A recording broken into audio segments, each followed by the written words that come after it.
তাদেরকে গিয়ে সালাম দিলাম, 5 জন লোক আসসালামু আলাইকুম, জবাব দেয় না, মুখের দিকে তাকায়।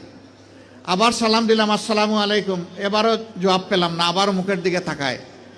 এরপরে বললাম, কি ভাই আপনাদের মধ্যে কি কেউ মুসলমান আছেন?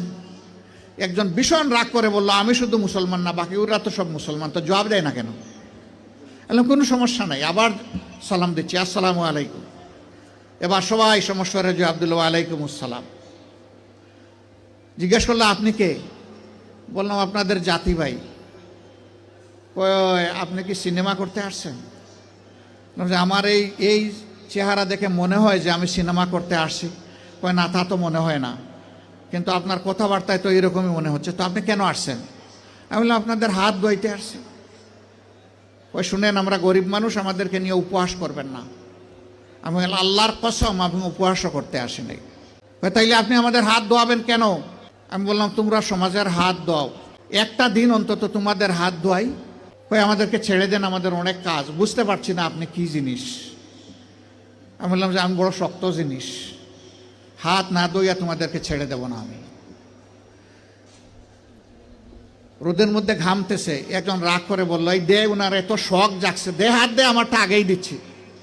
তো উনি হাত দিল, আমি ধোয়াই ঠোয়া খসলাইয়া পরিষ্কার করে বললাম ভাই অনেক শুক্রিয়া তোমাকে। একজন একজন করে হাত দেয় আর খিলখিলাইয়া হাসে। আমার ধারণা আমাকে দেখে মনে করছে পাবনার হেমায়েতপুর থেকে ছুটে আসা কোনো পাগল ছাড়া আর কিছু হবে না। হাত ধোয়ানো শেষ।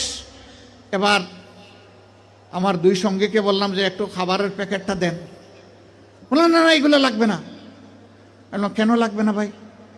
তোমরা তো চাওনি, আমি খুশি হয়ে দিচ্ছি, একটু নিবা না? জি না জি না জি না, এগুলো আমরা। আমি বললাম যে বলো তাইলে কোনটা থেকে খেতে হবে, আমি আগে খাই একটু, তারপরে নিয়ে যাও। তখন একজন বলে তাইলে ঠিক আছে দিয়া দেন। আমি বললাম হ্যাঁ, দুনিয়া অনেক কিছু ঘটে।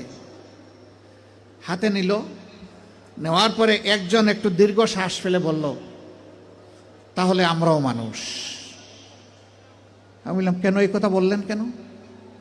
জি না, আপনাদের মতো মানুষেরা আমাদেরকে মানুষ বলে না, বলে আমরা সুইপার, বলে আমরা মেথর। আমাদের কাছে কেউ দাঁড়াইতে চায় না, কোনো রাস্তা দিয়ে আমরা হাঁটলে মানুষ সরে যায়। সমাজের মানুষ আমাদেরকে অচ্ছুত মনে করে, এদেরকে ছুঁইলেই জাত যাবে। আমি হাত জোড় করে বললাম, সোফা কাপড়ের ছোট লোকদের পক্ষ থেকে আমি তোমাদের কাছে ক্ষমা চাই, আমাকে ক্ষমা করো, আমাদেরকে ক্ষমা করো।